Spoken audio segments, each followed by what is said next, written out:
This podcast is part of the Deluxe Edition Network.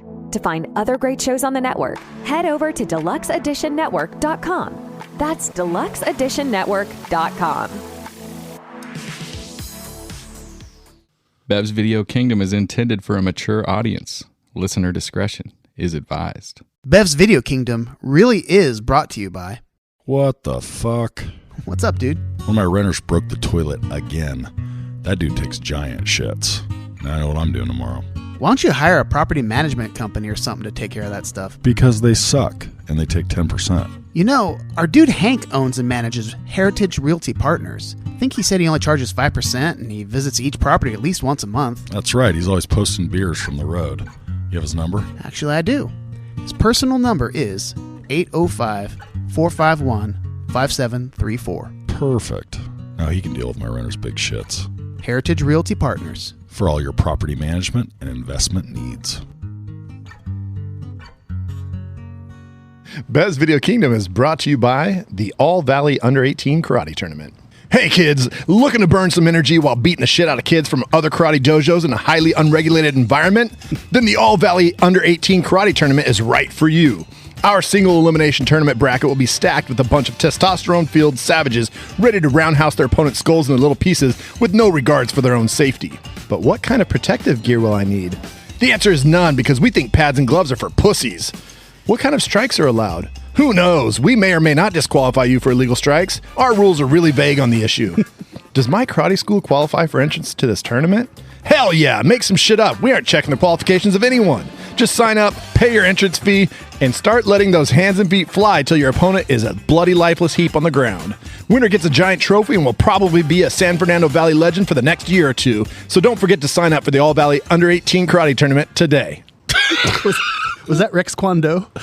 Kind of sounded like him. Yeah. I was like, you think Starla just goes to anybody?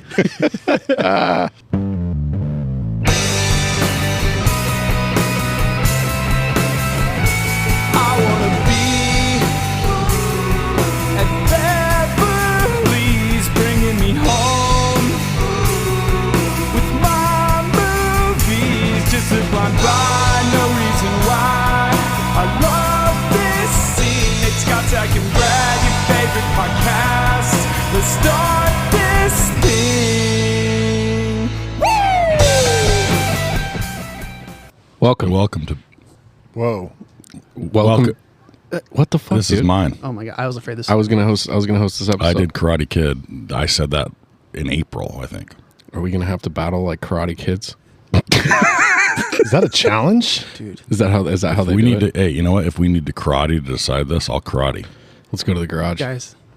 Guys. I mean, I'm a little confused. I'm Shit. Oh, shit. Oh, God. Okay. And it's a... Oh my Lord, he just waxed on his... He whacked me on. He waxed on his nose. I'm gonna whack him off. Now Zach he's throwing roundhouse elbows. I didn't even know that exists. He's throwing roundhouse elbows. Oh my God, they both got chopsticks now and they're trying to grab each other's nostrils. Oh. Oh, that's a ball flick. He flicked his balls. Scrote attack.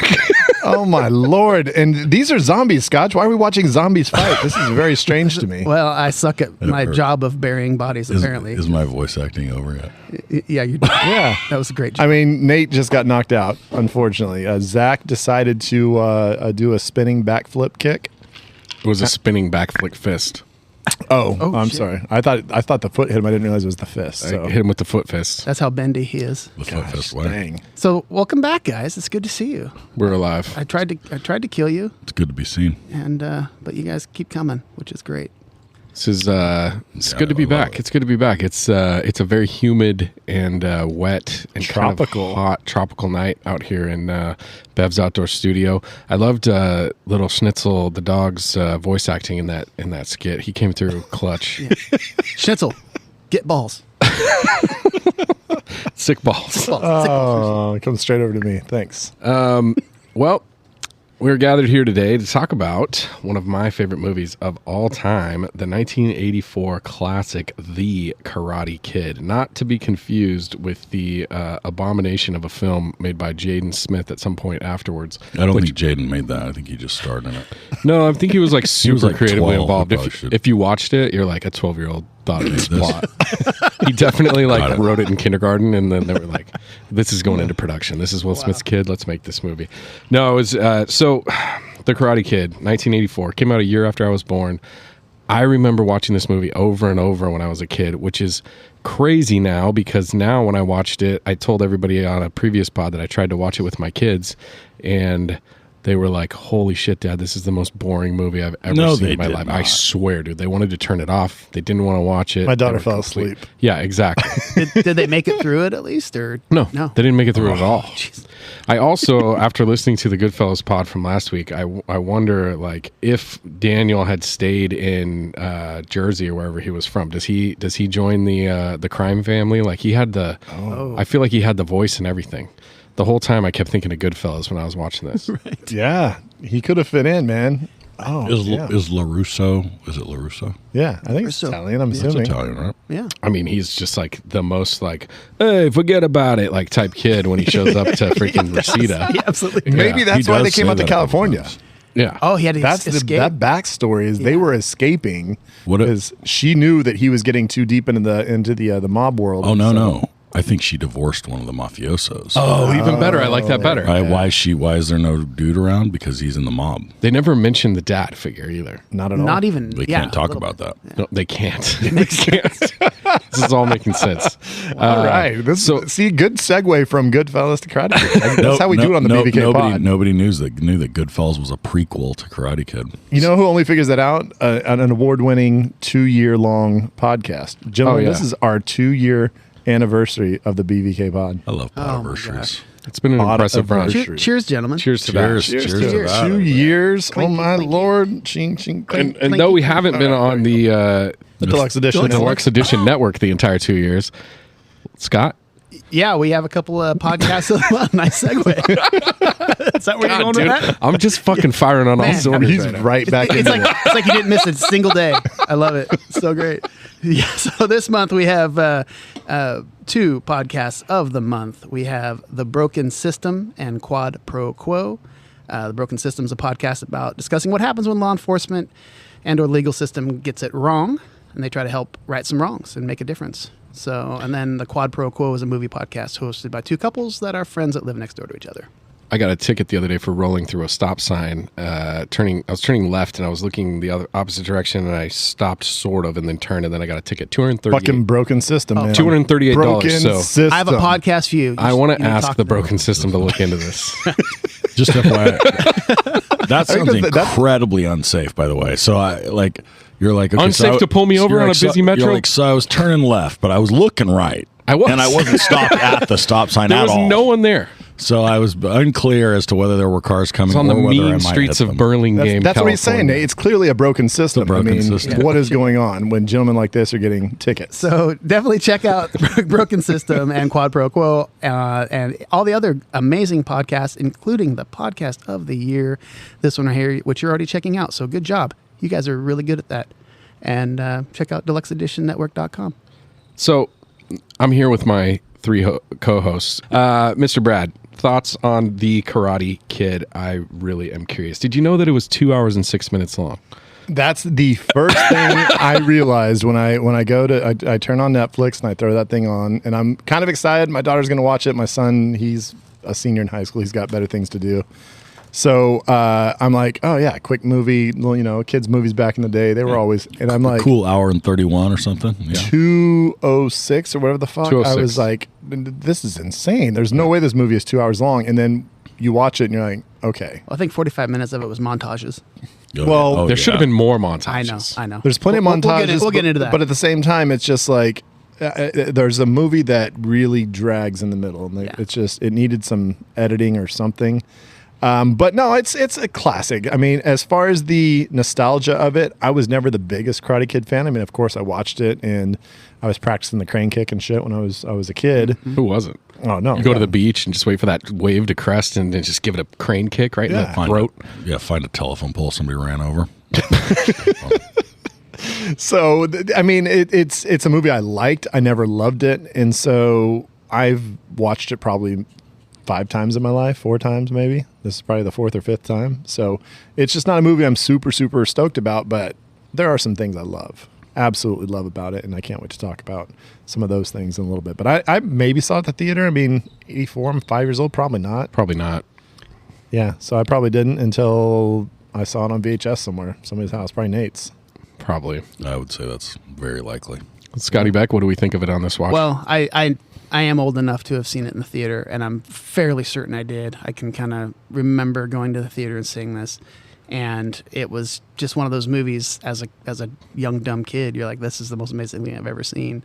You know, the underdog wins and beats all the bad guys, and yeah. So it's always been a very special movie to my heart, and rewatch was tough. Just because I'm old and cynical, and there's definitely some issues with the movie, and but I tell you what, it's a classic, and it spun off a lot of other offshoots, good or bad, and it was pretty damn successful. $8 million budget and made $130 million at the box office. That's a pretty good profit. So, Nathan? I want to open by saying that there are so many problems with this movie upon rewatch. None of which in any way took away my enjoyment or assessment of the quality of this movie. So I feel very similarly. Like, go ahead. I mean, it's just start to finish problems. I mean, you get 5 minutes in, you're at the beach, Johnny's friends holding Elizabeth Shue back, sort of in the background, with like domestic violence everywhere, except it's not really, and just bad acting, just bad. Yeah. Just everything on the nose. Loved every minute of it. Loved it every time I've watched it, probably 50 times, 60 times. I don't know. I don't even know if I've seen it. It's so good. There you go. I mean, and I don't think, I agree that it drags a little bit in the middle, only in the sense that you get so much. And one of the things I was surprised by, I accidentally scrubbed ahead. Like, I don't know how I did it, but anyway, one of my many devices. While you were driving? I would do that. So I accidentally scrub ahead like 15 minutes, right? And I'm like, oh, and then all of a sudden I'm at I'm past the beach scene, and I'm like, wait, what happened? How far did I go? 15 minutes. And I had already been like 4 minutes in, they're driving to California.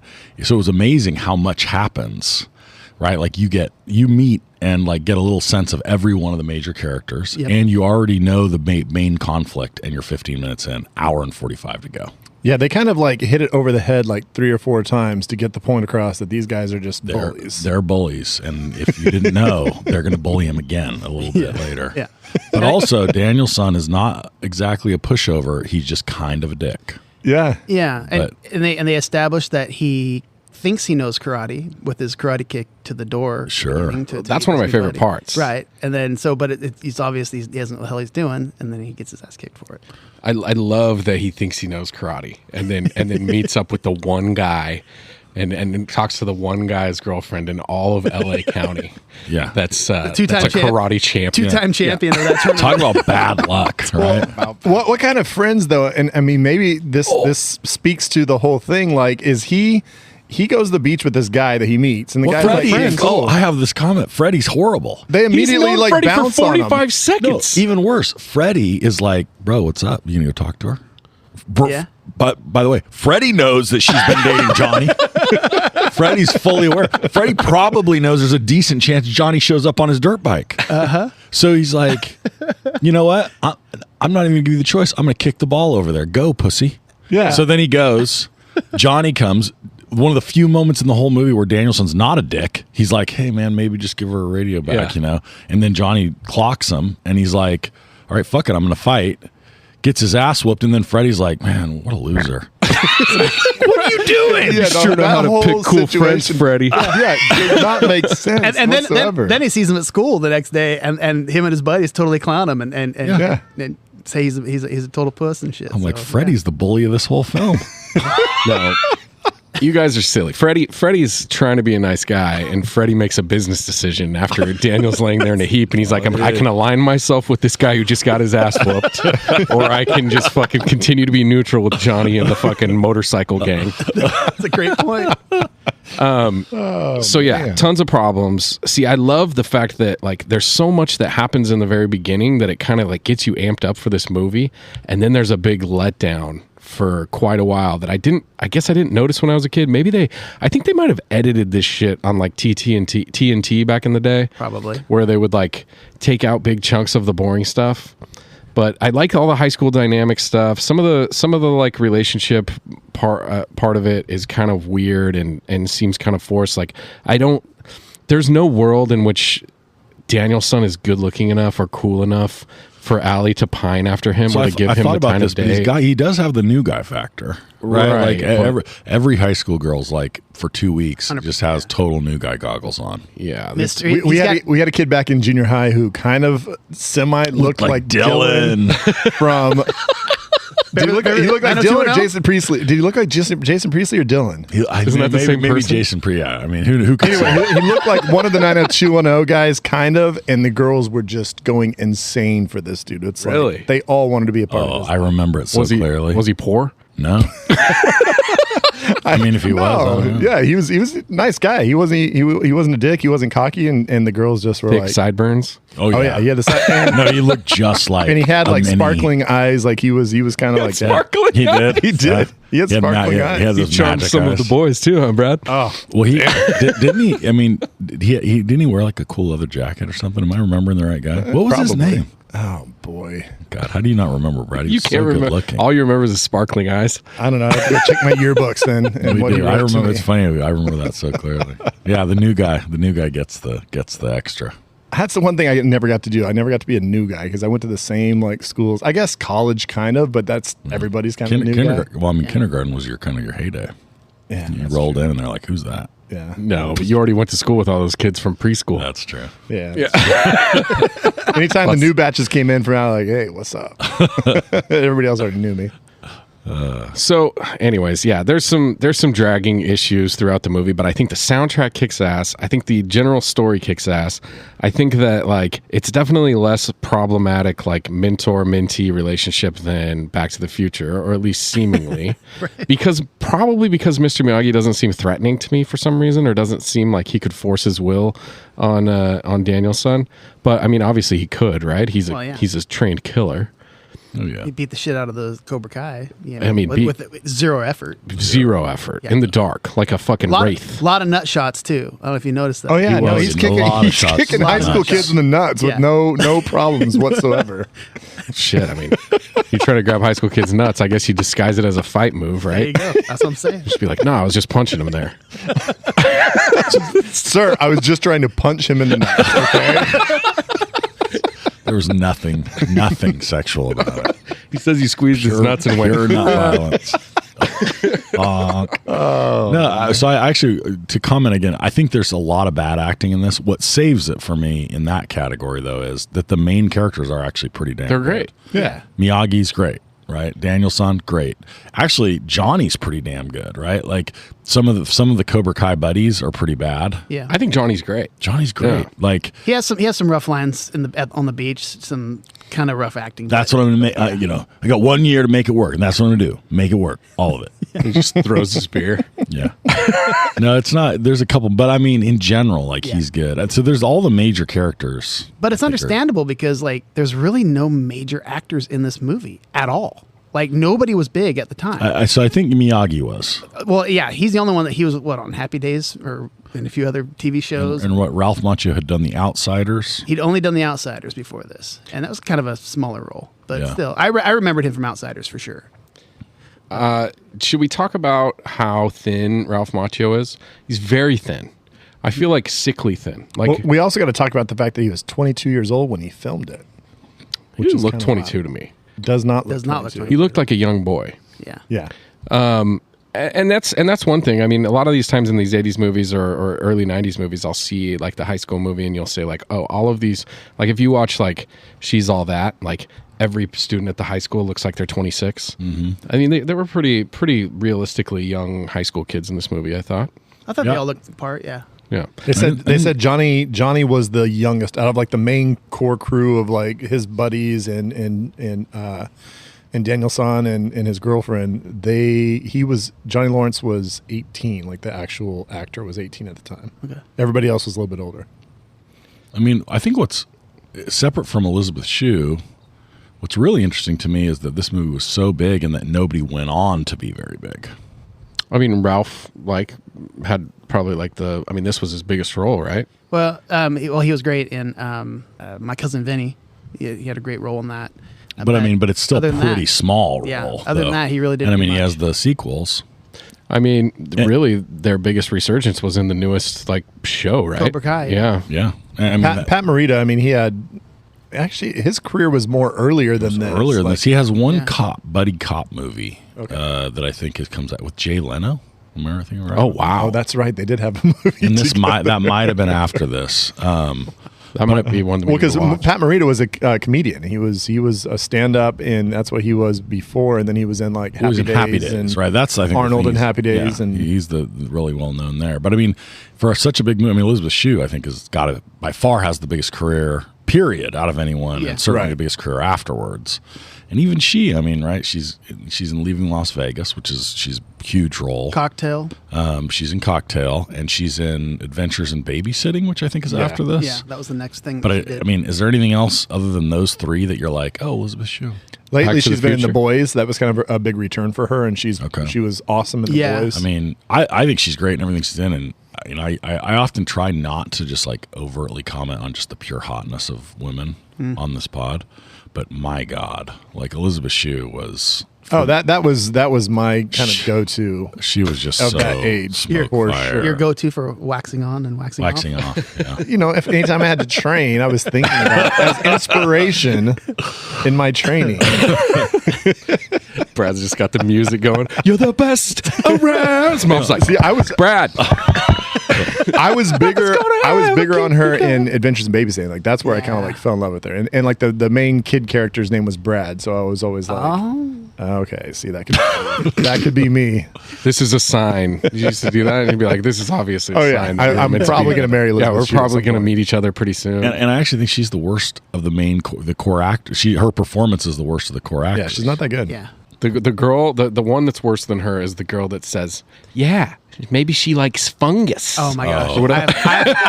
I have her comments about that. Her little bitchy friends are just like, they're kind of mean and aggressive and crazy. Yeah, that brunette chick she's a total bitch. Yeah, pretty much like I mean, one thing I think that it does capture it. I mean, I was going to say, one thing you have to appreciate is basically this is just a bunch of high school kids being high school kids, exactly the way real high school kids are. Yeah, right? I mean, it's not that far. High school kids are dicks. I mean, like, can we just agree that like basically that high school kids are pretty rough to be around? Yeah. Yeah. My favorite also is like the soccer game on the beach with like no discernible like borders or sidelines. Yeah, they're just flying down the beach. It's like where is the goals? Just running as fast as they can. So this is one of my. So they all get in this like scrum with the ball right in front of her, and then eventually Danielson just stands there and stares at her across the scrum, and I'm like, is this under 8 soccer? Like, what are they doing? There's somebody on the side just going spacing. Positions, get in your positions. Center it.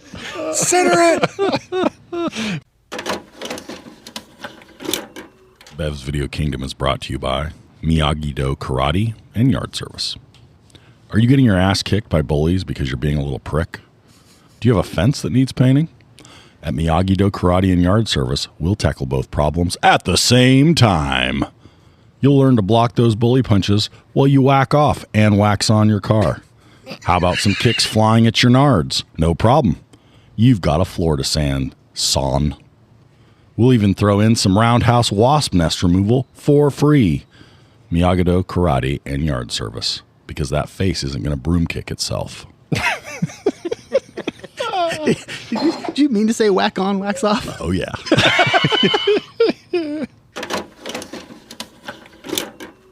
For sure. Yeah. So, do we want to get our director in here? Does anybody even know his name? Yeah, I have that information. Sweet. Let me just unlock my telephone here. This is directed by John Avildsen. No idea what else he's done, but I've got questions for him. Scotty, what has he done? Well, let's play him in first. Let's get him in the door first. Here we go. Pull up a chair and grab yourself a drink. We'll hypothesize what directors think. Maybe sometimes get a guess. Makes us look good. Let's drink, laugh, and pretend we know what we're doing.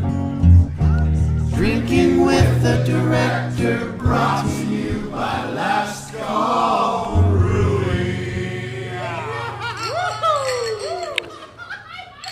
So, as is often the case, I'm looking for guests for Bev's Video Kingdom, and directors are at a premium, right? Mm-hmm. So, for the Drinking with the Director section, so I contact different reps for these people. And so, I know this is going. so He's not joking. So I'm like, oh man, Karate Kid's coming up. We really should see if we get the director. So I see that John is represented by a particular company, and I send an email, inquiring about his availability, and then I'm like, sometimes I follow up with a phone call. So I call. Hey, this is Nate. I'm the booking coordinator for Bev's Video Kingdom, and I wondered if we're doing Karate Kid. I wondered if John Avildsen is available for possibly a spot on our show. Let me check. Let me see. Is that who we represent? I said, yeah, you're listed on IMDb. Okay, hold on. It comes back. So what is it you were wanting exactly? Oh, well, we were just, wanted to see, if maybe be on our show. And well, I see that we don't represent him anymore because he's dead. He's been working for Cameo for years now. You might check Cameo. Oh no! How dead is he? And I was like, yeah, he'd been dead since 2017. So, 2017. He missed COVID. Yeah, got it. Okay, that makes sense. I'll check in with you later. So, you got anybody else you represent around there? Oh man, that's a rough one. Nate, that's Director a rough one. and editor for Rocky 5, and Karate Kid 3. Well, hey, hold on. Before we do that, we do got to talk about what we're drinking here. Oh, I thought you lifted your beer up. I thought we were going to pour one out for John Avildsen. I was like, Maybe we should. Pour but one out for drop me, one for the maybe. homies. Let's go ahead and talk about what we're drinking here. What do we got around the table? I'll start. I am drinking some Oktoberfest Fest beer from Sierra Nevada. Did you bring this? Yeah. So who you can't hear, the governor is sitting here hanging out with us and not talking, and he brought this. So thank you. It's very tasty. Very nice. I'll go ahead. Next, I've got the brand new edition of the Hoisting Heavy Haze. Brought to you by Last Call Brewing. This is the third iteration. Now, folks, you guys have heard about the BPK IPA, but our friends over at the Hoisting Heavies podcast, they were actually kind of the first one to do the beer with the Last Call. Allegedly. Allegedly. So they're in their third iteration. The can is beautiful. It has now got some cryo hops going on. It's just close to 8%. It's a nice, delicious double hazy that will knock your socks off. I promise. It's delicious.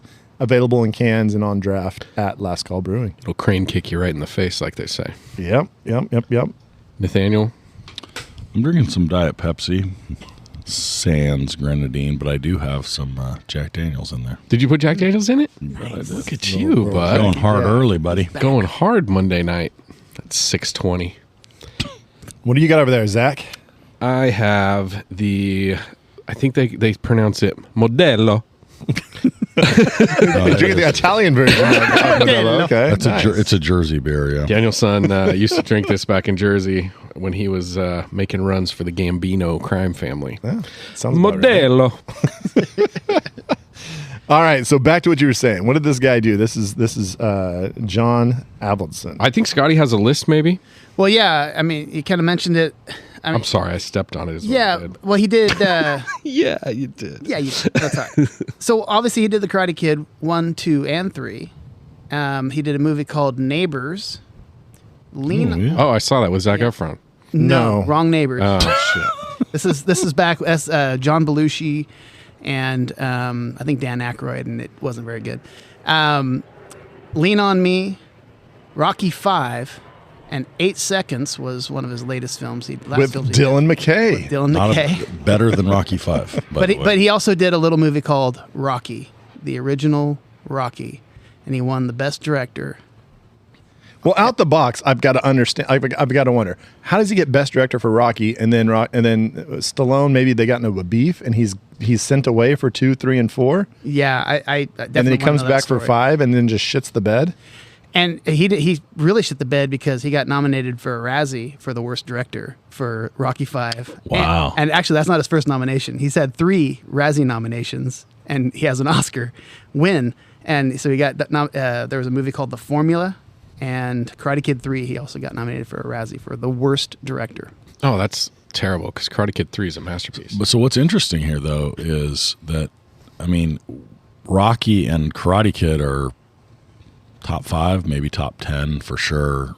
Sports movies. Yeah. So who's the king director of the sports movies? Is it? It's obviously our guy that did Is it Rudy Anspaugh? Yeah, it's obviously David Anspaugh. Hoosiers and Rudy, We're heavily or favoritism. Rocky and or No. We went. We're completely forgetting what's his name who did You're really forgetting him if you say him. What's his Oh name? my gosh! Look, at least Anspaugh had the fucking wherewithal to stay alive long enough to be on our podcast. Not like this. Not like this asshole. bows out early. Yeah, what the hell's going on? I'm talking about Shelton, Ron Shelton. Oh, yeah. He's the one who did Bull Durham and did White Men Can't Jump and a bunch of stuff. So yeah, okay, but I mean, none of those are this level. Yeah, I I'd would- say I if you would- go I mean, to I would take Hoosiers and Rudy over Hoosiers, Rudy, Karate Kid, Karate Kid are Rocky. all Yeah, all that's- 4 of those are like kill White Men Can't Jump or Do they? Bull Durham. Bull Durham. Oh yeah, Bull Durham belongs. White Men Can't Jump. Bull Durham's really is good. a I way don't better think movie it's- than Karate Kid. That's an What? insane take. Like that. Pain That's does not exist in this dojo, Brad. no mercy. Man.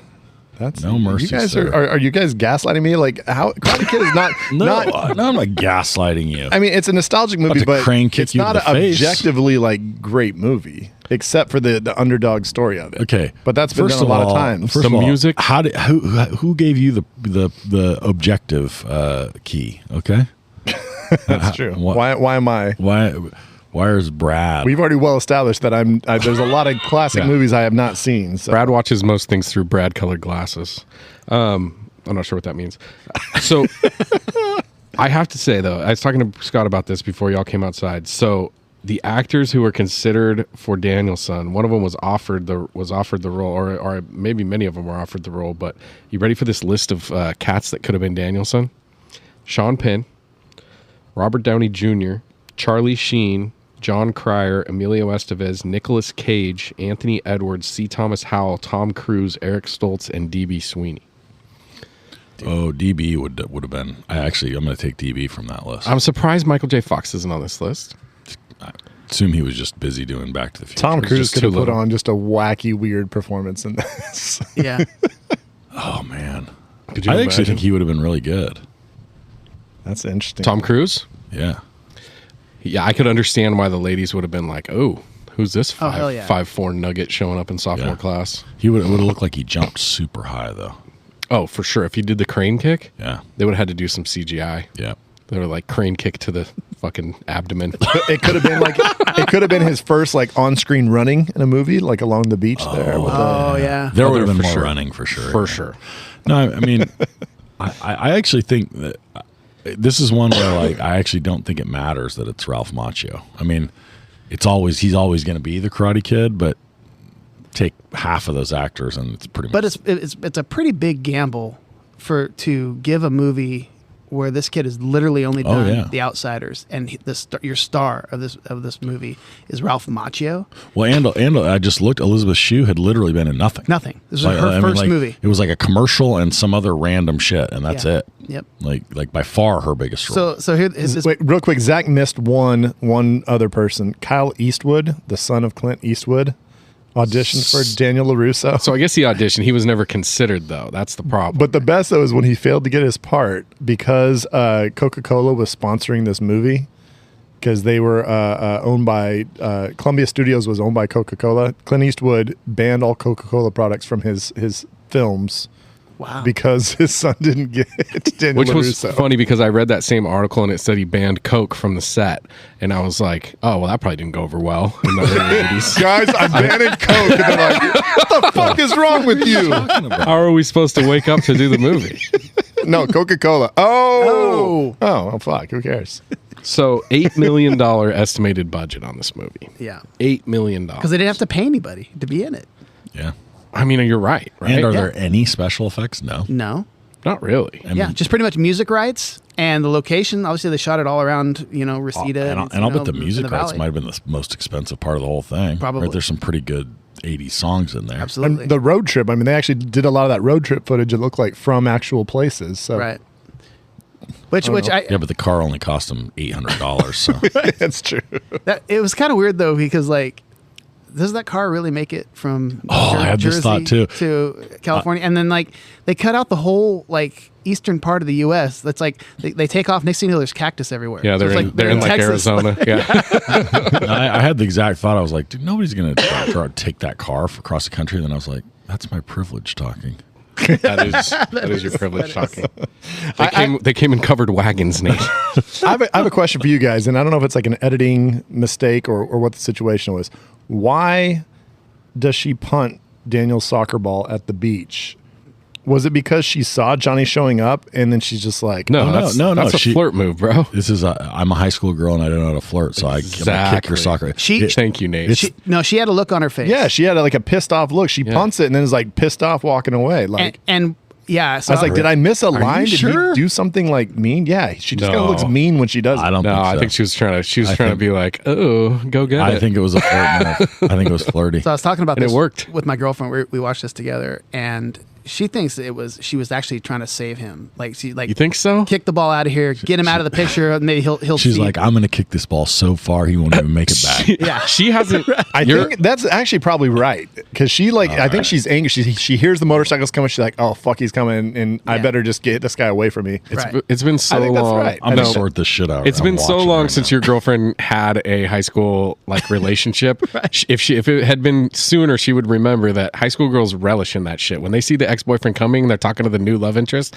They're like, oh, Yeah, That's a good trying to point. make them jealous and shit, dude. She's not trying to save anybody. All I know is Brad's 100% right because she definitely has an attitude on her face. It changes. She goes from all flirty and fun to like, here, go get this fucking ball. yeah, and she just punts it and then It's like weird. is like frowning as she walks away or like turns around. It didn't. That was confusing to me. She was just establishing some sort of dom sub relationship with And Nate, Daniel's son. Nate's Did you just watching watch the it? scene right Did you see it? Okay. Oh yeah. So she looks to her left. She doesn't.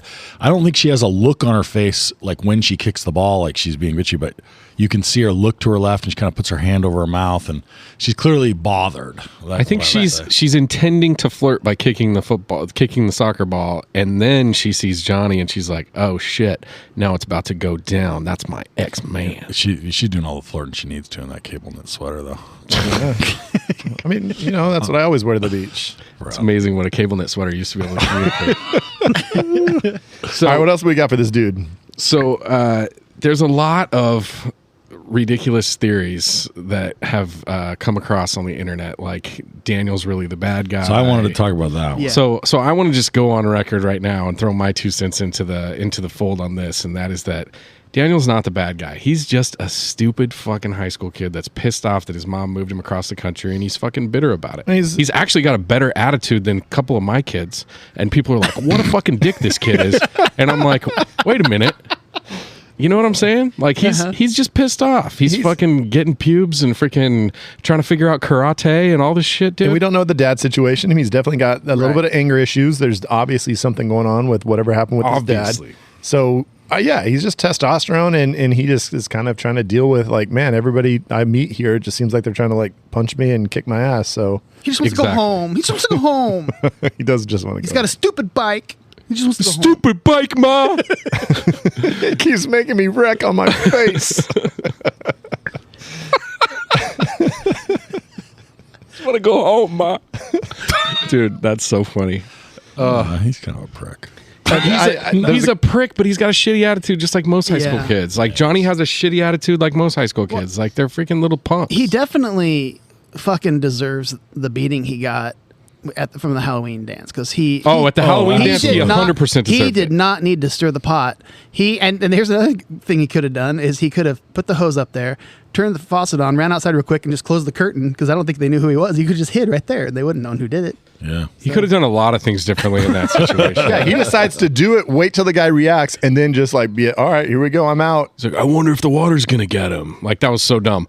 But also, you got to remember too that like he runs out of that place, and this is a common problem that I see because this is like the degenerate part of me likes to watch. Don't run from the crime. No, he likes to watch. I like to watch fucking fight videos. Like you go onto like Twitter or like You do too? Dude, makes me it makes my heart beat. Nothing else. Oh, dude, I do that on the incognito mode. I didn't know anyone. Dude, and you can watch the most insane fights because every fight nowadays there's 46 iPhones filming it. You know what I mean? And so you can watch all these fights. But the biggest problem I see in all fights today is that once the kid goes down on the ground or is obviously beat, they continue to pummel the people over and over again until I'm like, am I watching someone get killed right now? Like it's cool to watch. I like watching fight videos. I don't like watching murder videos. Usually. Maybe they all watch the soccer scene in Karate Kid where Daniel is just throwing blows on that kid. But that's exactly my point. Like they beat the shit out of him in front of the fence when they're in their skeleton uniforms, right? And he deserved that, right? Yeah. He deserved to get beat up a little bit. Well, a couple of them. But then they're gonna go like murder him. Like they're gonna do like a freaking straight murder. A couple of them try to say like, "Hey, man, he's had enough." Yeah, that's great, and I guess that's like their like mechanism for establishing how evil Johnny is because he's like, no mercy. I'll say when he's had enough. I kill kids. Let's go. And I also think like, if this kid's that like mentally unstable to where he's like ready to kill Daniel's son for getting him wet at the dance, like how has he not murdered already like 6 or 7 kids through his first 3 years of high school? It's his senior year. We're doing things right because they all knew. He's put him on notice freshman year. Daniel doesn't know. He shows up. That's kicks true. the hornet's nest. Yeah, he's been a bully for a long time. He probably back in 4th and 5th grade was kicking the shit out of everybody, and they're like, in fact, just don't honestly, he's probably been in bully hibernation because no one's wandering into the cave. You know what I mean? All of a sudden, he's got a little pent up bullying to do. Yeah. Does get pent up. It's like I got a bully. I gotta blow this bully load, or I'm gonna lose it. So there's another theory. So we've talked about that. So we can all establish that we don't think Daniel's son is the bad guy in the movie, right? It's a silly internet theory. There is a great video. If you do want to see it, there's a YouTube video about There's just an look edit. up Daniel Karate Kid bully. And there's this guy who kind of talks about it, and there's also like I think a trailer that's been edited as well. So it's pretty funny. So moving on to another thing about this movie, that a lot of people say that the crane kick at the end is actually an illegal kick. Well, does It is anybody not. does anybody know the fucking rules? No one knows the rules of karate, which makes it not illegal, but also I've found somebody that wrote like a long article about it, and I will summarize it by saying that. I guess Daniel gets kicked in the face earlier and doesn't get penalized. The funny thing about this karate tournament is they're saying is that it is not illegal contact. The tournament prohibits punches to the face. Okay. Kicks are obviously legal, which is hilarious to me. Well, I don't get in the final when they're tied 2-2. There's like three or four strikes that happen. I know they count the one as illegal. He's blocking those. Those no, are all there's blocked. like a couple times they both get hit, and I'm like, why did that count as a point? He sanded the floor. He sanded the floor. He sanded the floor. That doesn't count. I don't know about that, but there was definitely some points. No, there's a lot of confusion over the rules. I didn't know what counted, what didn't. You know, like because like why when the one kid kicks his leg, he gets disqualified, but then when Johnny doesn't sweeps the leg, like he doesn't get disqualified. Like what's going on here? You can sweep the leg, but you can't jump and then kick into the kneecap. Oh, wait, no. Which one does he do? Which one does he get like in trouble for doing illegal? So Johnny definitely punches him in the knee again. Like so he swept the leg. No, he catches his leg and then he drops the elbow on it. Yeah, he elbowed the knee. A little 12-6 elbow. Right. Did anyone else think for 12-6? John Jones got disqualified. Did anyone else think for 2 or 3 decades that the sensei was telling him to sweep the lick? Sweep the lick?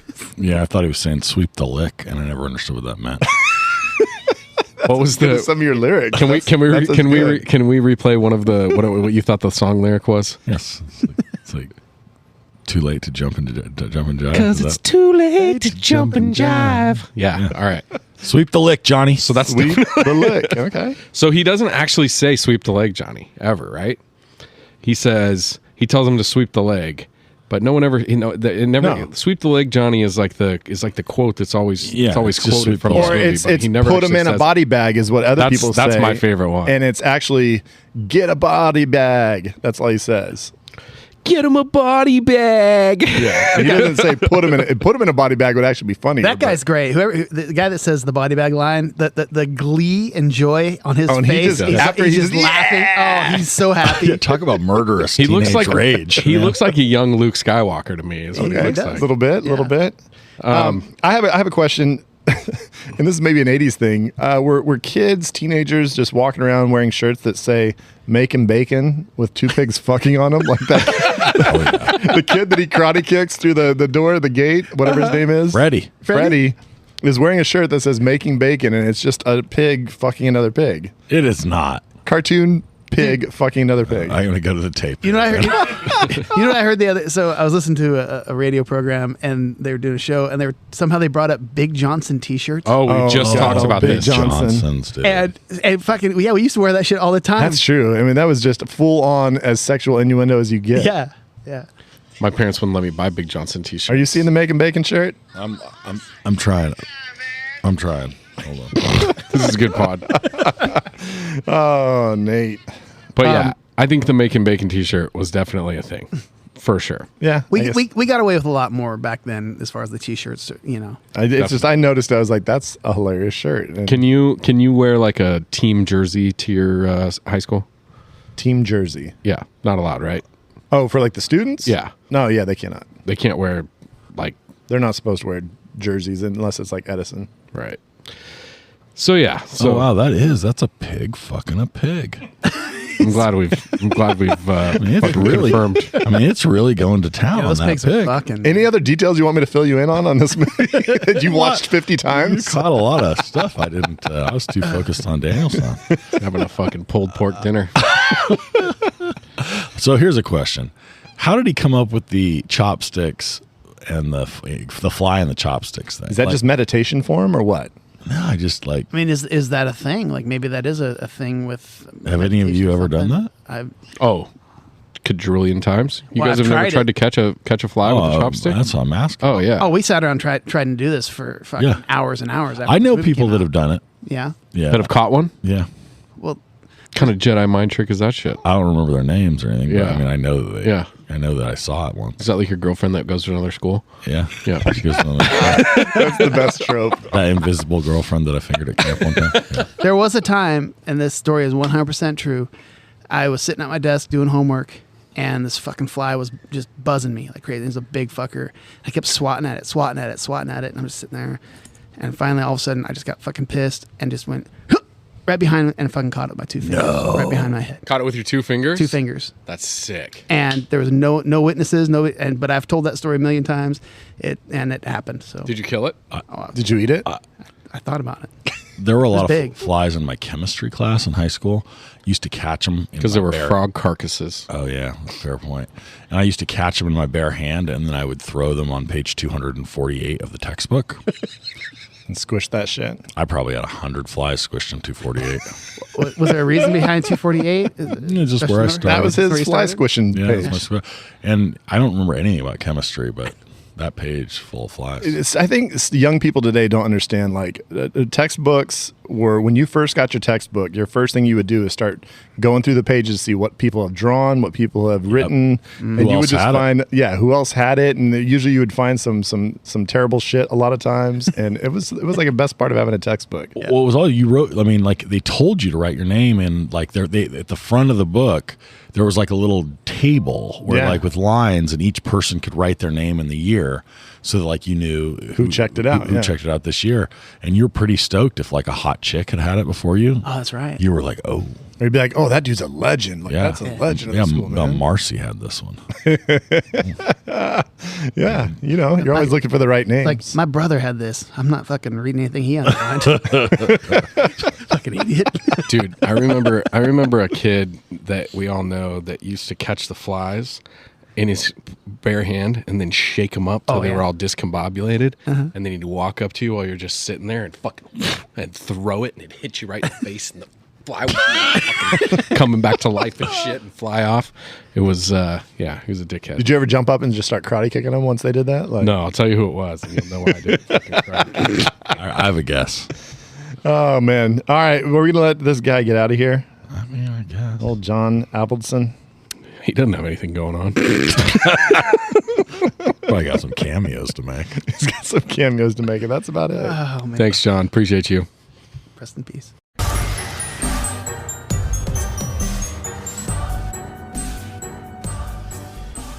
Hello, listeners, and welcome to Quad Pro Quo.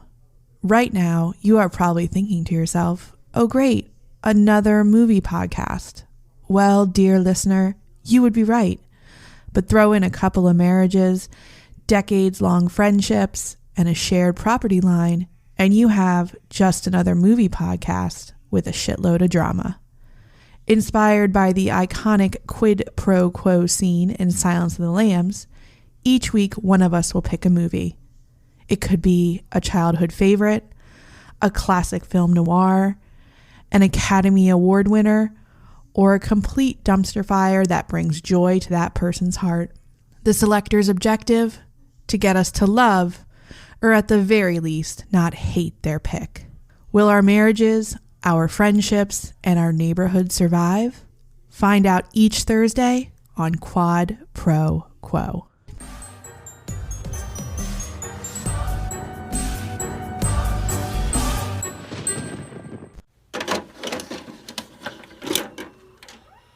Bev's Video Kingdom is brought to you by Miyagi Go Super Secret Special Touch Sports Massage. Are you involved in lots of athletic activities? Do you have any injuries or pulled muscles that need attending to? Are you under 18? Do you have a single mom who doesn't mind you hanging out with older gentlemen? Do you like movies about gladiators? If the answer is yes, then look no further than Miyagi Go Super Secret Special Touch Sports Massage. That's right, our group of old, unlicensed Japanese dudes can't wait to get their hands on you. We handle shoulder tweaks, blown out knees from illegal kicks, strained neck muscles, and specialize in groin pulls. You look a little nervous. Well, just drink this. No need for an ID at Miyagi Go. We'll happily pour you anything to get you relaxed and ready to rub. So come on down today. Miyagi Go Super Secret Special Touch Sports Massage. But remember, it's our little secret. Oh, I love that he just clears the room. Then it's time for massage. Is it a one-night stand, or do you crane kick their face, or take them home to your single mom? It's like, fuck, marry or kill. It's a shag snack body bag. Crane. Now, Crane kick your face I didn't love, but that follow-up was amazing, dude. That's fucking awesome. I got to give credit where credit's due. Our boy Hank, King of the Hoisters, actually sent those lyrics. Did he? I love Suggestion, it. yeah. I love it. So Shout out, Hank. That's fucking genius. So just a little reminder to any of the listeners, if you have an idea for a shag snag body bag, send it our way. And at least give Scotch a couple days ahead when like if we announce that, hey, our next pod's going to be this, like send it to him soon so that if he wants to get it for the pod that it's going to be on, he has some time to prep. Yeah, that took me 5 minutes. Heck of a job, man. So, what are we doing? Shag snag body bag. Shag snag body bag. We're shagging, we're snagging, we're body bagging, we're fucking marrying and killing. Scotty Beck, if you're shagging something, what are we shagging from the Karate Kid? I'm actually going to shag having an amazing girlfriend who gets me and doesn't judge me and she actually laughs at my constant Miyagi pedophile jokes that I made throughout this movie. Oh, Because she laughed at them. He's he's literally going to shag her. I'm literally going to shag her. But yeah, because Congrats on the sex. like we mentioned, on, earlier, like it's a little bit weird, you know, the relationship, and on a second watch, you definitely can find some things to be at fault with in this film, and so I definitely was cracking some jokes throughout, and I didn't get slapped at all, and she actually enjoyed the jokes. Yeah, nothing like a little pedo humor. I mean, it's totally fine to have a kid come over and do some work for you. To keep them late past bedtime, it's probably fine too. To then get shit-faced drunk. and then make him and drink offer too. him some alcohol. And then make him tuck you in. I mean, that's kind of You guys a weird are making part. this too weird. All right, this is not that weird. It's a different culture. I don't okay? think Doc Brown was ever having Marty like tuck him into bed. Like I don't think that was going down. Doc We Brown- argued this out way back on a Doc Brown previous was doing pod. way more sinister shit than that. He was doing shit and then going back in the time machine so Marty wouldn't remember, bro. Oh no, I know. We put that on the timeline before, and that's just terrible. All right, I'm shagging the crane kick. I literally, It's iconic. I could watch the crane kick scene over 100 times in a row. I wouldn't get tired of it. The music. But can we just say? Bum, bum, bum. No. Can we say this? Bum, What does Johnny think he's preparing to do? bum, bum, bum.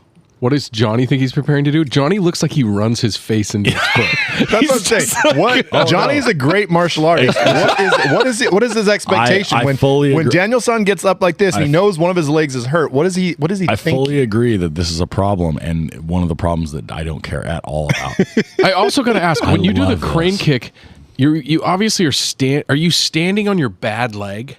No, he's standing on his good leg. Standing Good on his leg. good leg, you jump, crane kick with the good leg. You bring your knee up first, and then in the air you use your leg that you were standing on. Your that good becomes leg. the you kick with it, and then you got to just kind of get that down quick so you can kind of land. So you not only kick, but you also land with the same No, leg. I think you land with the he bad kind of leg. lays. He kind of hobbles off of his left. He lands on his No, left leg. It's a full like.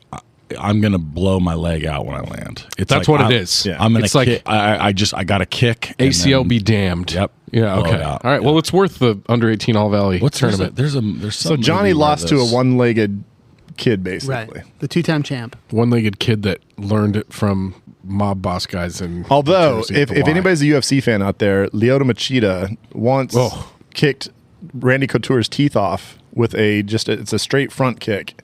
And he basically did the crane kick. He kind of threw one knee up and then kicked with his plant leg and blasted Randy Couture. Did he put his arms up and he didn't have the arms and up, dangle his but he hands from his basically wrist? did the Oh, then kind he of did do a crane faking kick. with the left and then kicked with the right. Not the and crane kick. straight up the middle and just blew out his teeth. It was great. Knocked him Did out. he call him Juicy Couture? Called him Toothless Couture. That would be a dope. Dude, I'll take that. I love it. I love that scene so much. I can't even tell you. Well, I'm going to continue with the violence theme because I'm shagging just throwing down at a moment's notice. There's a lot of people ready just to fight instantly, and it's not just Daniel-san and Johnny or the sensei. It's also Daniel's girl. When he hands her the pipe and when he's running from Johnny, and she immediately just violently just jacks his legs as he's trying to run by. Well, that's not the only time, and right? she throws a right cross at the dance. Are we sleeping on the beach scene here?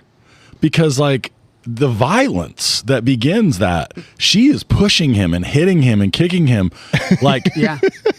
there's a seriously two-way domestic violence relationship going on between Allie and Johnny. Yeah. And you know this is only the tip of the iceberg. They've like that's the mild stuff that they've gotten past. Allie, she might have grown up with the silver spoon in her hand, but she's got fucking like metal in her fist because she's ready to throw down always. She's like, rage. She got a lot of rage. a lot of rage. The other scene where Karate Kid whatever Daniel Karate Kid blanked out at the soccer tryouts. I mean, he has legs swept and then just instantly starts it's throwing go punches. time. Yeah, he instantly just full Not even on thinking double leg about it. takedown into just a straight ground and pound beat But then down. all he does is get sent off the field. Like there's no way he's not going. Like Well, this was the 80s, man. Yeah, he said Nobody got in just trouble get out of here. fighting That's all in that the all 80s. that she's trying to say. Just get out of here. No, Like I really. just don't want to see you anymore. No one got You didn't have to go to the in principal's trouble office. There was no referrals written down. It was just like, dude, get out of here. What are you doing? If there had been cell phone cameras in the 80s, we'd see some good fights, wouldn't we, Zach? In the 80s? Oh, yeah. Oh, yeah, dude. I Oh, saw dude, some. you at the bus stop? There would have been 7 cameras from different angles. I definitely got in some fights at the bus stop. dude, so I feel kind of bad about one The of bus stops, there were some major fights. them. I got yelled at by some friends' moms at the bus stop. So we were doing a senior project for one of our classes, and we were filming some stuff, and we were in downtown Houston, and we'd heard like all day long that there was going to be a fight after school in the park. And so we're filming this thing, and this is an old school camcorder with little 8mm tapes or whatever. Oh, yeah. And so this is way before cell phones, and so we go to the No, park. wait. You're in high school? I'm in high school. Oh, this is a VHS camcorder. Is It's this really a 8 millimeter? Those little small ones. Those That was small really The ones that so go one of those? inside That of was the that bigger was high tape. tech for that day. Yeah. I had one of the first ones. Anyway, so we go to watch this fight, and I got the camcorder with me, and all of a sudden I'm like, oh shit, I can film this fucking thing. So I pull it up, and I actually filmed this fight with this camcorder. And at one point, I remember like watching the footage later, and like somebody looking at me going, "What the fuck are you like? Why are you filming this or whatever?" And then I heard after we filmed it and the fight got broken up that the cops had showed up, and then they heard that somebody had filmed it and they were looking for the tape. And I said, "Fuck this," and I'm out of here. And I just fucking drove home and just took the evidence with me, and nobody ever saw it. You know what's funny is that was like the spot. Like people wanted to fight after school. They went to that park. I assume because they thought it was off school grounds. Ironically, nope, owned by the school. Yeah. Also, like in full view of the street. Yeah. And like, Yeah, if you're coming sandwiched down our between main the street street, and you the would school. basically see like, oh, there's kids fighting in the park. Look at Yeah. that. A lot of fights in that park. what are we shagging right now? Yeah. So If you were going to shag something, what would you shag?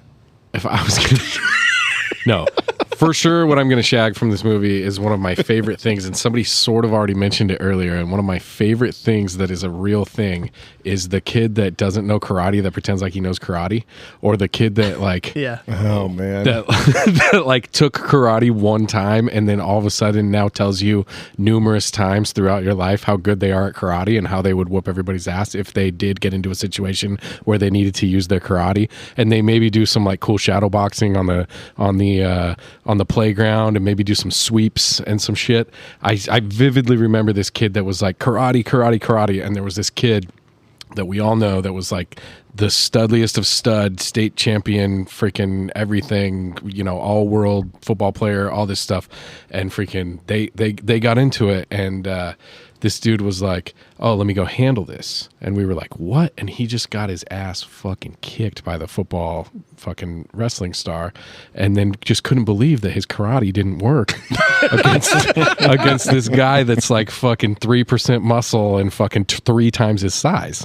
And I just love that insane confidence that kids got going to like Taekwondo in the 80s, that like all of a sudden they could beat people up. That's so related to like the YouTube videos of like these McDojo yes. guys that like they think that they have like these powers to be able to like block shit and stuff, yeah. and, Yeah, they and fight they've got all these UFC guy. followers, and then they get challenged by these like actual MMA guys, and eventually they kind of like have to do it because it's like you're making money off these people. You got to show that your shit actually works, and then they just get smoked, Dude. and it's like it's sad. It's like, how did you convince people that this is like your actual powers? But when you're a little kid, there's like a way that you can convince like a certain group of kids that like, you do like a few kicks and they're like, oh my God, this guy's a fucking karate Daniel's kid. son Like, kicks through a gate, and old Freddie's like, "Oh, you want to teach me karate?" yeah, I'll take you to a party. Let's go. You want to meet the hottest chick in school? I had an older cousin who was a little older than you, Scotty, even, which is unbelievable. He's since actually hard to say. He's doing as well as this story would imply. Apparently, as I've heard many times, he was at the county fair once, hammered. This is like around high school. Probably would have been just the height of like Karate Kid fever. Picks a fight with some dude, tries to roundhouse him. Had no karate training. just gets tries his to roundhouse ass kicked. And Much like Danielson on the beach. Thinking, Much I like know Danielson karate. on the I read a beach. book. It taught me how to do it. Yeah, it didn't work out for him in life. Yeah, so that's my shag. One of my favorite things. People being supremely confident. It goes along with my my other one that I was talking about a couple weeks ago, where people are like, "Oh yeah, I'm a really great singer." No, I can't sing right now. Yeah. You know what I mean. Oh yeah, that's it. That's definitely the same vein. So Nate, I'm gonna snag Mr. Miyagi. nice. I had that typed in here. I figured there's gonna be a lot of us snagging that. We haven't given him Miyagi. enough due We haven't. And in this at all yet. at any element of it, right? Like the character as written, the performance as acted, and the sort of the notion, right? Like the very the essence of the thing, of the role, the way the role plays. As a mentor, as somebody who is like. I think one of the things I like the most about the character and about the way it's played is the level of calm that's brought, right? Like I feel similar here to like Goodwill Hunting in the Harvard bar, right? Like kind of unflappable, just a guy that's, I'm willing to deal with this if I have to. But like I'm happy to walk away. None of my like machismo has to enter into this, right? He gets nothing out of being the toughest guy in the room. Right. Like I'm the toughest guy in the room, but I don't need you to know it, right? And I think that for me with Miyagi is the thing that is so endearing, I guess. Well, it's like when he squared off against Kreese, in the dojo. Yeah. He just right in the eye, always look eye. Yeah. And just, he's doing all that like Kreese, this ultimate bad guy, is just like totally like mad dogging him and talking tough, and he's just looking at him like, nope, I ain't backing down at all. Yeah. And so I love it. So I read that the guy that plays Miyagi, Pat Morita, yeah. He's like from California and has no accent. He grew up. He did get interned as a kid. But yeah, no real accent. Isn't that insane? So he's doing an accent when he's playing Miyagi the whole time. Yeah, that's crazy. And just the honor of Mr. Miyagi, as far as like, I mean, lost his wife and his unborn child when he's off fighting for the United States in World War II. The unit he fought for, I mean, was one of the most highly decorated units. I mean, they fought in Europe, and in the fact that they got crazy amounts of medals, and so he pulls up the Medal of Honor, highest award you can get, and just coming home, and he's like, "What am I gonna do with my life?" And just becomes a maintenance dude, right? And is happy to live the rest of his life. Like, you know what? This is who I am. This is what I do. He's got a killer house in San Fernando Valley for a maintenance dude, by the way.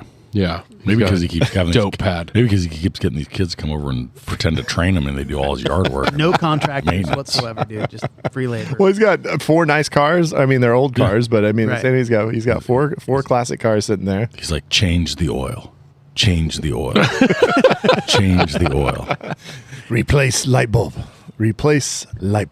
Now, I guess I'm doing accents. Damn it! Didn't get a really good look at the other cars, but is that the car you guys would have picked?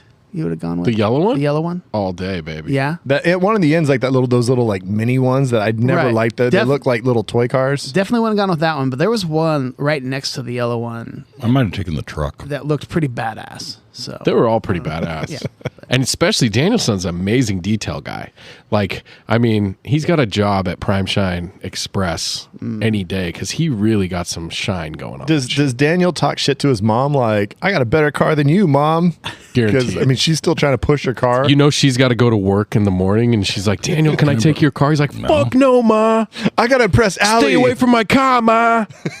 Like all of a sudden, Daniel's from Boston all of a sudden. Oh, I hated E and Reseda. You're wicked stupid. Yeah, I mean, he does have it. And again, if some old guy is giving you a car and you bring it home, I mean, what's mom or dad gonna say? Like, they're like, who's this guy? There's no dad, by the way. Yeah. Yeah. Well, I'm saying if it was you guys and your mom or dad, and you got some guy, no bells are going off, no flags. She's like, you guys making this too. Let's not trash Miyagi, okay? Miyagi. My parents would have questions. That's all I'm saying. There would be some questions of like, why is he giving you a car? But I guess maybe she's looking for the father figure for him, so she's also like, kind of like, hey, you know what? That's the way it's supposed to go. I don't know. Brad? Mine was Mr. Miyagi. It was right there with him. We had to talk about him enough because, and again, real quick, I want to say I thought this movie's too long in the middle. But the one scene I would not take out is the drunken, like where he's drunk with his wife. Yep. Like, as much as it's weird and he's giving him Danielson alcohol and stuff, acting wise, it's just fantastic. Great. A tour de force from Pat Morita. Like, it's just as far as he's emotional and like first he's all strong and like acting all ha ha ha ha like I'm drunk, and then when he starts breaking down and like it's great acting. Yeah. Like, it really moves you. Like, I was like, God damn, I feel bad for this dude. Yeah, dig it. I'm going to snag the lost art of 80s montages. Yeah. I mean, absolutely, just so great. The date is awesome. Doing all the different things, all the different games. Here's a question for you guys: when you're on a date, when you're younger, in high school or whatever, and you're playing air hockey or whatever, Do you let them win, or do you just Fuck fucking- no. Destroy it. That's what. Nate, I see you pondering a little bit. No, Nate's a let him win guy. I think Or at so. least let him get it close. Make it competitive, but I probably tried to let him win, but then in the end I couldn't do it. yeah. Probably where I was at. Brad, I'm probably in the same vein. I'm trying to make it close, but you got to get that win at the yeah, end. I think My move with air hockey was I would be like, let's make this even. I'll play with my dick, and then I'd just slap my dick onto the little handle and fucking play defense that way. And I'll tell a quick story that Nate and I in 8th grade, we liked to play volleyball, and there was no like men's volleyball team, but the girls had a volleyball team, and we had a little video news station that we got to record on, and we put a challenge out to the girls volleyball team that challenge us guys, whoever wins, like if you guys beat us, we would wear dresses. And we went out there and we played them, and it was like at lunch, all like basically the entire school's in the gym, like watching this match happen. And we basically threw the first game. We were just like, oh, we can let them win. We'll come back. And then the second game, we tried to come back and we were not able to do it. No, we got smoked. We got smoked. And the next thing you know, the Monday we came back to school, we were wearing dresses. So Oh my goodness. So you know what? Respect to you guys. You guys threw it down, and you took the punishment. I like that. That's good. The punishment was the high heels I had to wear. I don't think I wore heels. I think I wore flats. My feet were never the I same. was smart. Went with Roman sandals, gladiator sandals. Snag. I am snagging. So similar to Nate's crane kick pick, I am snagging the music and the way that they build up the very last end of the fight, and the way that the music sort of swells and the crescendo and the way that it all comes together, and then the music just kind of fucking kicks in and they're celebrating and it's like bah, bah, bah. It's so fucking good, dude. So It I also literally want to gives you throw out, I mean, goosebumps. the music that also is the ominous music in this, where there's bad things are about to happen, is also just incredible. Like there's a lot of really 100% killer agree. Score. And there's a Score lot of and- like there's good music, but the score I think is just off. Well, the it's chain. one of these, we've talked about this before. It's one of those movies where it has both a great score and a great soundtrack. Correct. Yeah. And not all movies, like there's a lot of movies that do one or the other, either exclusively or one really well and the other one not very well.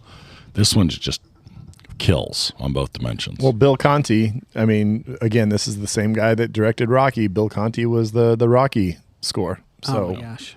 I mean, All-timer. that's why it makes sense that he's so good at just timing and the music for those big scenes. I'd forgotten that it literally just ends. Like the movie just kind of just ends. He kicks him in the face. They celebrate. They're carrying him, and Miyagi smiles, and it's over. It's over. It is a That's it. very abrupt ending. I said the same thing last night. I was just like, that ends really abruptly. That's Yeah. kind of wild. I don't remember that it just like Well, it's partly because you think of the beginning Kid of Karate 2. Kid 2. Right. No, where- Karate Kid 3, right? no two. No, 2. Two. Where Ends immediately... it begins right at the beginning or the end of the tournament. And then they go out the parking lot, and then that's Yeah. where Kreese ends up like throwing Johnny's trophy on the ground and Yeah. like pushing him around, and then Miyagi kicks Kreese's That's ass. our first honk. I'm almost positive that's Karate Kid 3. I watched Karate Kid 2 last night at the beginning just to refresh. And Really? It's 100% Yeah, you're Karate wrong. Kid 2. It's two. I hate you guys. That's one thing we haven't talked at all about is the sequels. Not that we should get into that now per se, but I Karate feel like Kid if 2 you is- watch Karate Kid 1 and you've never seen it, go watch at least the beginning of Karate Kid 2. I actually think all of Karate Kid 2 is pretty good. It's Karate Kid pretty 3 good. is dog shit. I never Karate saw Kid 3 is possibly the better one of all three. Are you kidding me? Karate Kid 3 is dog shit? It's amazing. It gets so like 80s bad guy and fucking crazy.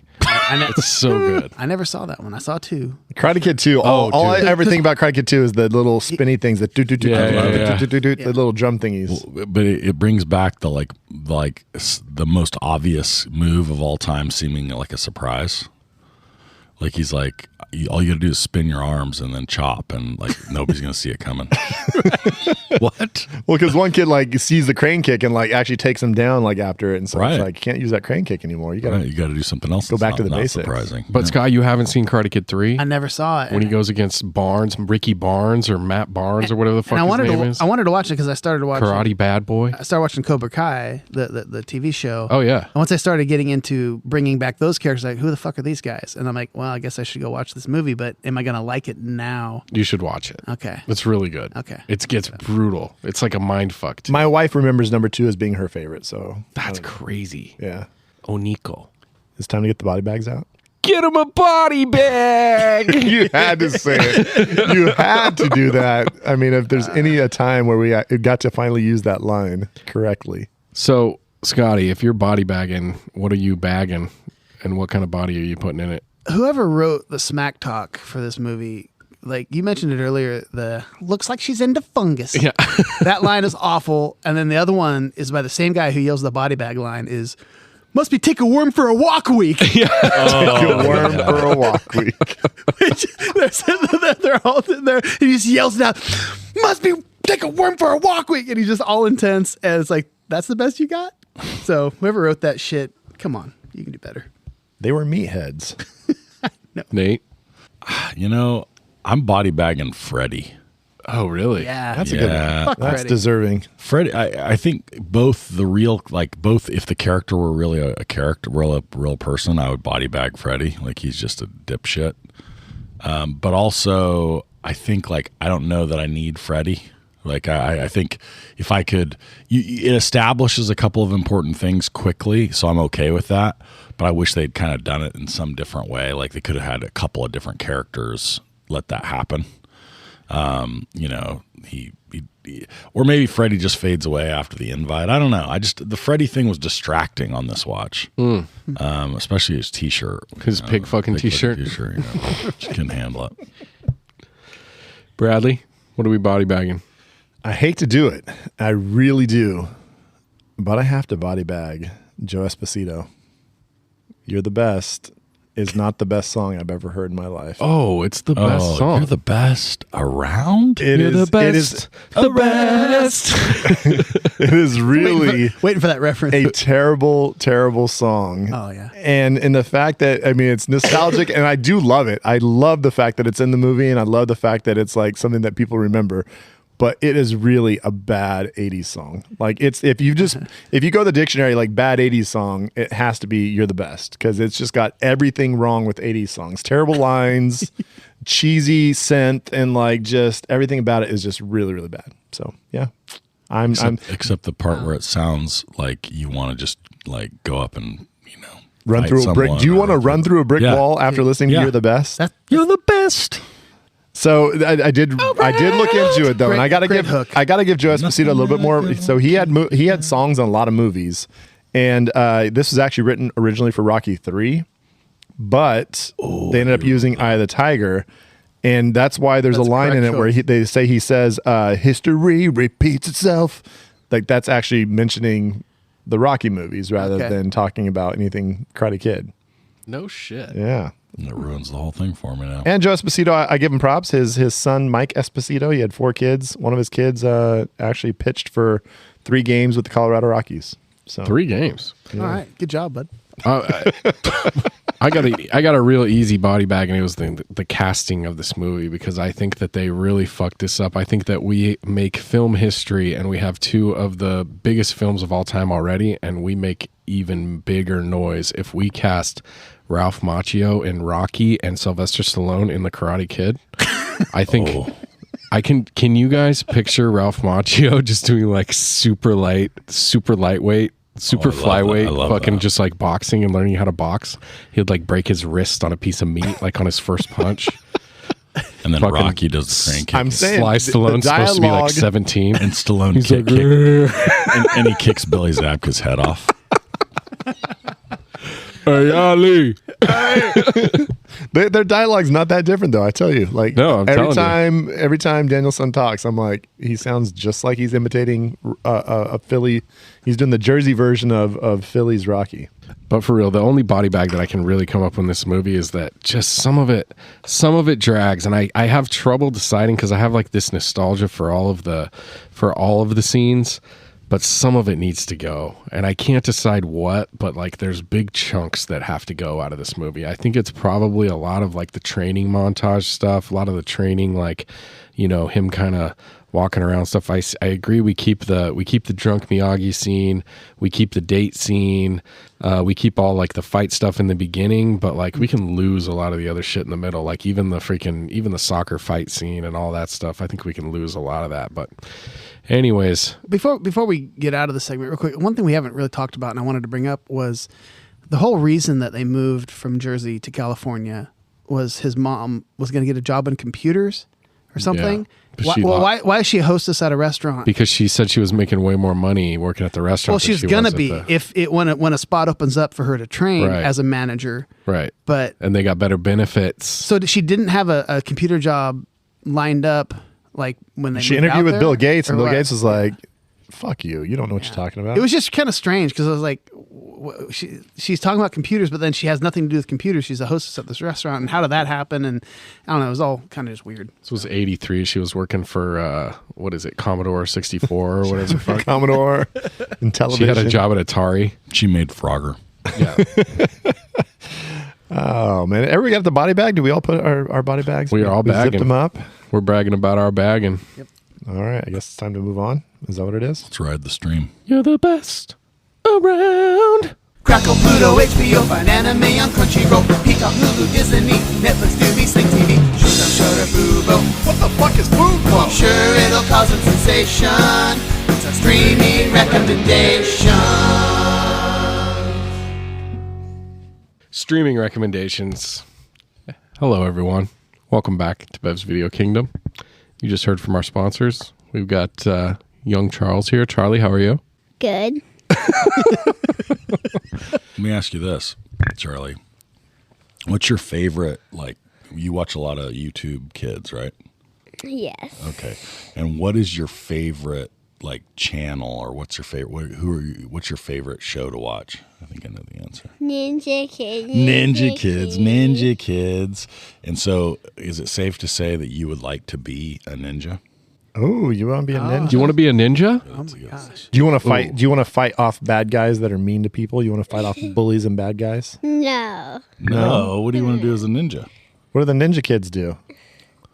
They can do a flip in the air. Oh, yeah, they're more gymnasts than ninjas. gosh. Do they- Oh, okay. They should be called gymnast kids. They do gymnastics and ninja. Okay, but And ninja. here's a question. Is there bad guys? Do they ever do anything that is called the crane kick, What's that? where they put their hands up in the air like this and then they jump and kick? Do they ever do that? No. No. Have they not even ever seen Karate Kid? Have you seen the Karate Kid? Do you want to? No. All right. So what are we streaming? So I'm going to go first. I have the greatest streaming pick in this vein of all time, and that movie is The Three Ninjas. Do you guys remember the I was movie gonna do Three that one. Ninjas? Yes. I don't believe it's on streaming I anywhere. don't think it is either. You have to like go to the library and rent the like reel to reel in order to watch it. It's so fucking old, but have you guys seen it? Rocky, Tum Tum. You guys haven't seen it? No. Oh, I know what you're talking about. Rocky, Colt, and Tum Tum, and their grandpa's like the Mr. Miyagi that teaches them all how to be ninjas, and then they go and they have to rescue their grandpa who's been like kidnapped. Was like Jonathan Taylor Thomas in that from? No, Cool it Time? wasn't even. It wasn't even. But it was guys that looked that way. Okay. It was like off-brand Jonathan Taylor Thomas, and like Low budget. yeah. It was like, and dude, it was so terrible, and I remember being so into it. I remember there's robbers that break in. It's got like a sort of a Home Alone vibe at some point, and there's these robbers that are like breaking into their house. So this one is one I think Charlie that you would like. It's called yeah. It's called It's super silly. what is it called? It's Three Ninjas. Yeah, Three Ninjas. It's really good.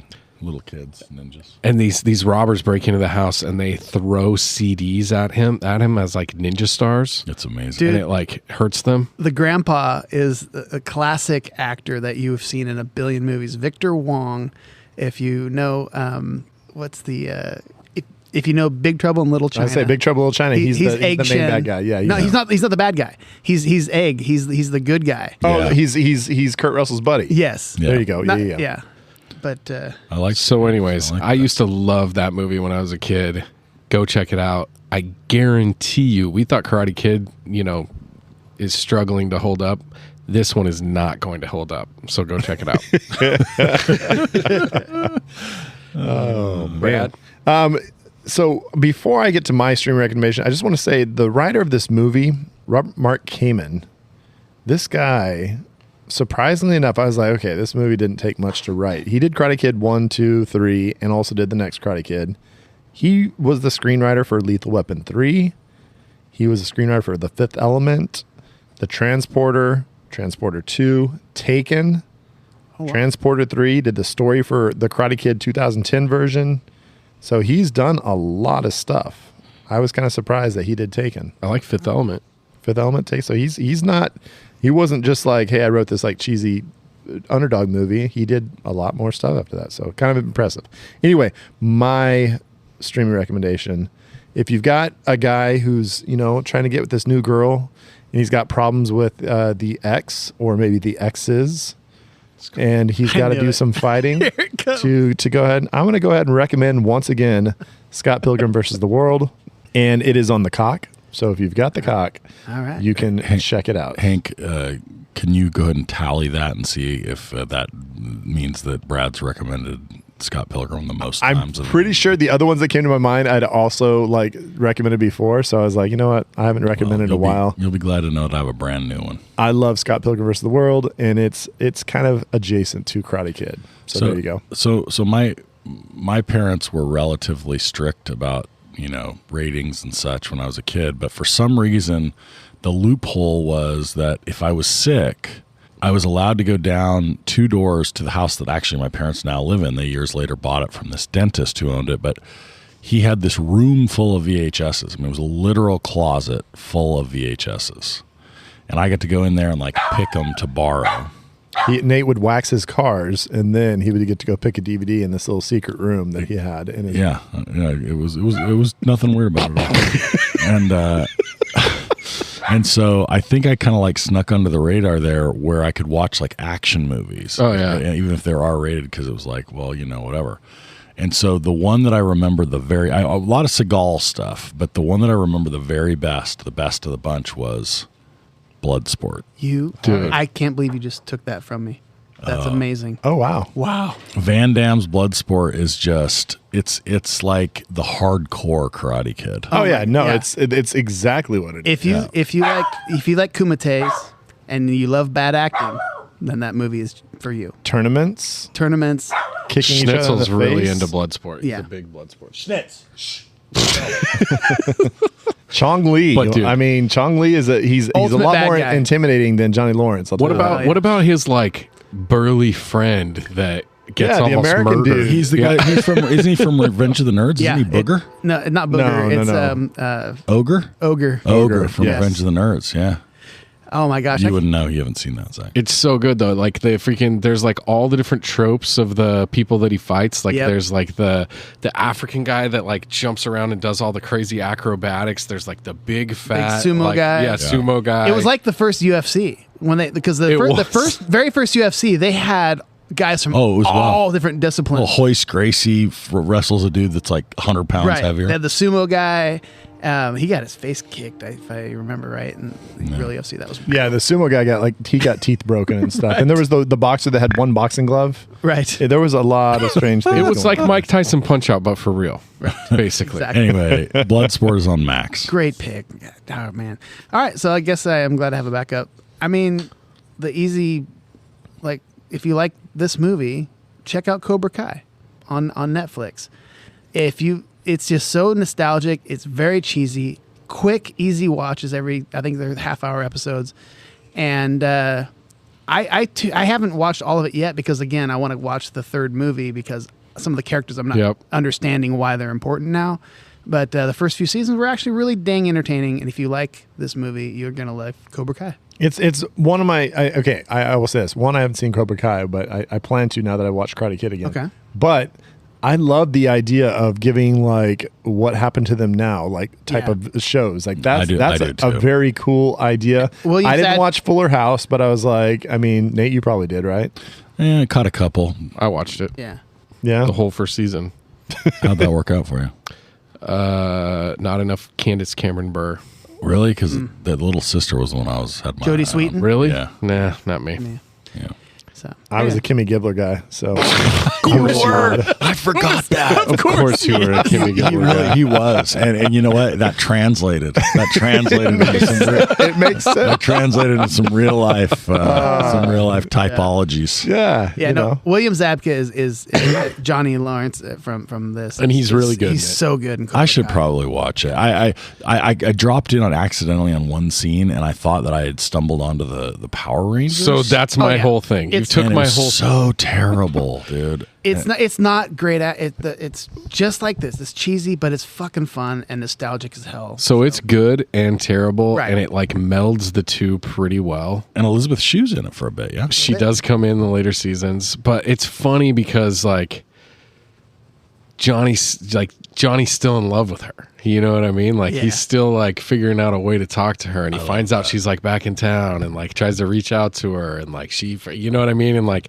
so it goes back to all this stuff, and that stuff it does really well. Some of the stuff it doesn't do well is some of the like kids fighting stuff, and that's when it really turns into Power Rangers, and it gets Yeah. really like, you know, kids are doing double backflips and like kicking, you know what I mean? It just gets real like outlandish with some of the combat stuff. But I watched like 4 seasons of it, so it can't be that fucking bad, you know. Yeah. All right, well, I will. I probably need to give it a run. Next category. No jet wash for Maverick, Meg still on that goose stick. Iceberg list Titanic, Leo's drawing that nude shit. Jim fucks Nadia like we all thought he should. Ricky and Doughboy get the fuck out the hood. Luke hooks up with Leia just like he's intending. It's time for a reshelf and alternate endings. So here on BVK, we like to pick an alternate way that this movie could end or make it into a different movie. Brad, what are we going to do to this movie to make it better, make it worse, make it different? You know, mine's really easy because at the end, the movie does end very abruptly. It's like the kick happens, they celebrate, they lift him up, he gets the trophy, and Johnny comes over and says it's yours, whatever. I want Freddy to run out on that mat and start celebrating with Daniel-san. And all of a sudden Daniel-san's like, oh, I remember you. And then just roundhouse kicks him and like just knocks him out right in the middle of everybody and just lays out Freddy. So Freddy and he's like, yeah. And then he continues celebrating and Mr. Miyagi. And that makes so much sense for Freddy's character too. Like he's just like, nah, I don't have anything to do with this kid. And he's like, oh shit, he's the winner. Freddy's the I'm back ultimate bandwagon guy. He's like, I'm going to 100%. bring the new guy to the thing. But then he gets his ass kicked. I don't want nothing to do with it. And instead of Mr. Miyagi smile at the end, because Mr. Miyagi's kind of shaking his head like, damn it, Daniel. You learn nothing. Right. You learn nothing. He did offense. Oh, man. I think they should have added, like, the way I would change the movie is like, if you still want it to be 2 hours and 6 minutes, you take a page from Cobra Kai and you sort of add in, because Allie's obviously a badass, right? And Allie like can throw a mean right cross, and she's fucking ready to throw down at any moment, right? Obviously. So you add in the element of maybe Johnny gets a new girl, and maybe they get into it a little bit too. And then we have like the chick fight in the parking lot before the tournament, you know what I mean? And they're all, and you know, Allie's out there in her cable knit sweater, just like freaking throwing bombs and just like freaking Beating Johnny's new girlfriend. Yeah, just kicking chicks in the face and shit. You know what I mean? I think this really ups the ante. This is what they would have done in Cobra She's doing Kai. back handstand kicks. It's like, Exactly. it's just crazy. I think that addition would singularly, on its own, take this movie and reshelf it from a classic to a made-for-TV movie. And it would fit right into Cobra Kai, which Yeah, is like exactly. the ultimate made-for-TV movie. And then Karate Kid 2 is the actual first ever like mixed female male karate championships where it's like tag team Johnny and his new girl versus Oh, it's Allie perfect. and Daniel. I'm in for or all what of if they have a this. falling out and Daniel fights Allie in the end of 2? Well, obviously, Allie's got a few like domestic violence tendencies. Exactly. So I think these This is all the work out. 80s, okay? We're still in an era where, apparently that's okay. I love it. I don't really have an alternate ending, but I have like an ending augmentation. I just want a couple of ringside announcers for that final fight. Oh, I love Oh that. yeah, I love that. Like And- Jason Bateman. Like Jason Bateman. in What about Dodgeball. maybe the guy from Major League? Oh, Bob Uecker. Yeah. Fantastic. But anybody that can explain the fucking rules as they happen and explain why was that an illegal punch? Why was that a bad kick? Yeah, you need that voiceover to explain a little bit Because of what's going nothing on. is explained at all. Not even after he gives the fake, like the punch. He doesn't even say no point, punch to the face, or does he even say that? He might. I don't know. It was frustrating because I remember even as a kid going, okay, what just happened? Why? How come that didn't? It was He didn't 2-2. He didn't get disqualified. Like, what's going on here? And like, what does sweep the lick mean? Like, why would you say that at a karate match? Is it wipe his nose or something? Is that? I don't understand it at all. Oh man, Sweep the lick. Okay. Nate, is there any other possible alternate endings to this? I don't have an alternate ending, actually. I have the rare reshelf. So I realized when I watched it this time that there's this like moment early where I was like, dude, this is reminding me, give me a super, super like weird vibe. So when they're up on the thing with the up on the bluff with the bikes, and Johnny's talking to that dude in the blonde hair, and all of a sudden, dude, I'm like, whoa, that's giving me Kiefer vibes. Yes. And I was Lost also Boys. Lost Boys. we just take this movie and we blend it with Lost Boys. So everything's exactly the same except the Cobra Kai guys, they're all vampires. I love this. The Karate Boys. Karate Kid Till Dawn. Karate Kid Till Dawn. I love it. Why not? I think It does give actually that same works. vibes then, because it's the motorcycles, it's like the beach, It feels everything. just like it, dude. Wow, and Lost Boys came out like 3 or 4 years after. Total ripoff, yeah. Damn. Fucking copycats. Karate Kid Till Dawn. All right, so I think we've done Karate Kid pretty good, pretty well. I think we've given it some harsh criticism, but giving it its deserved praise. I think we earned like a brown belt. I'd or say we something. gave it the best around. Yeah, we give it the brown belt. The best. The best. So Brad, what's our draft for next week? Oh boy. Well, I mean, considering that Daniel had to fight his way through the entire Cobra Kai dojo to win his championship, and he was just an underdog from Jersey that's coming out trying to just, make his way. We're going to do the best, most memorable underdog. Ooh, I like that category. Are we going? I guess we'll discuss the semantics of I it think we're going next to leave week. it pretty open Yeah. to what an underdog actually is. Yeah. Let that judge Let's do let the some judge work. actually work for a change. But we'll allow teams, yeah? Yeah, I think it's going to be team Could be or individual individual. teams. Yeah. Yeah, there's obviously some great teams. So Could it be inanimate objects? Oh, definitely. Wally, he was an ultimate underdog. What about like Wilson? Oh, Yeah, the volleyball? Yeah. That was full of cum? Yeah. I mean, what are the chances he makes it, right? Back to the island, and then like there's that in Castaway 2 where he finds the ball. that's right. So thank you so much for hanging out with us, talking about Karate Kid. Come back for our draft next week. And does anybody else have any closing thoughts? Wax on, fuck off. Bye-bye.